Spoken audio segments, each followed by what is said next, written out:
गेल्या काही दिवसापासून कोणतेही वृत्तपत्र काढून पहा किंवा कोणतेही टी व्ही चॅनल लावून बघा, बातमी दिसते ती फक्त संतोष देशमुख हत्याकांडाची। 9 डिसेंबरला बीड मस्साजोगचे सरपंच संतोष देशमुख यांचं अपहरण करून खून करण्यात आला। तो मुद्दा अधिवेशनात खूपच गाजला। विरोधी पक्षी असो किंवा सत्ताधारी, सुरेश धस, संदीप क्षीरसागर, जितेंद्र आव्हाड यांच्यासारख्या बऱ्याच आमदारांनी हा मुद्दा लावून धरला। अखेर मुख्यमंत्री देवेंद्र फडणवीस यांनी मस्साजोग प्रकरणात SIT स्थापन करण्यात आल्याची माहिती दिली।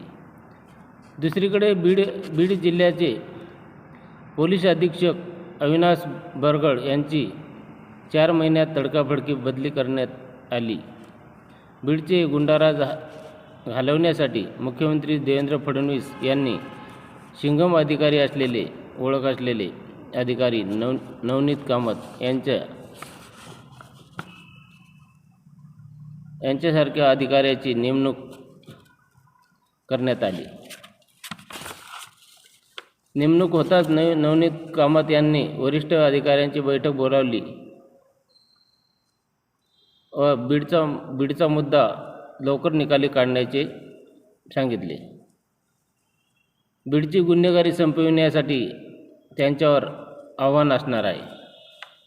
मुख्यमंत्री देवेंद्र फडणवीस यांनी नवनीत कामत यांच्यावर दाखविलेला विश्वास बीडचे नवे SP कसा सार्थ ठरवणार हे बघावं लागेल। मस्साजोगचे सरपंच यांचं अपहरण होऊन खुनाचा तपास कामत साहेब लवकरच लावतील तर बीडच्या गुन्हेगारीवर वचक बसावा यासाठी मस्साजोगचे ग्रामस्थ काल खूप आक्रमक बघायला मिळाले व त्यांनी अजित पवार यांना निवेदनसुद्धा दिले।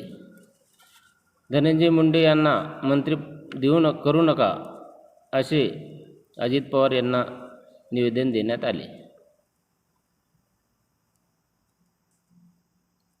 तर ते पुढे धनंजय मुंडे यांचे समर्थक असलेले वाल्मिक कराड यांचं नाव सातत्यानं समोर येत आहे।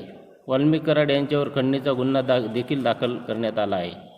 देशमुख यांच्या खुनातील काही आरोपींना अटक देखील करण्यात आली आहे।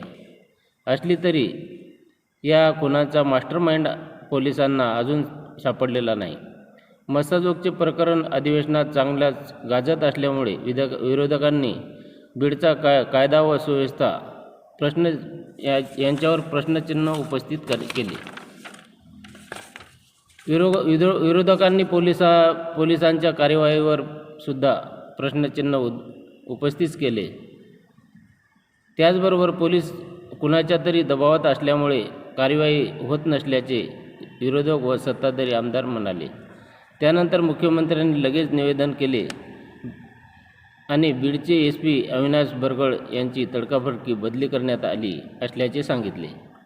या प्रकरणी SIT नेमण्यात आली व निवृत्त न्यायाधीश यांच्यामार्फत चौकशी करण्यात येईल असे सभागृहाला आश्वासित करण्यात आले।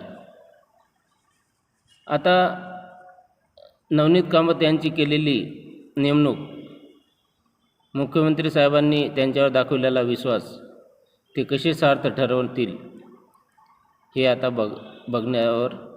बघावं लागेल।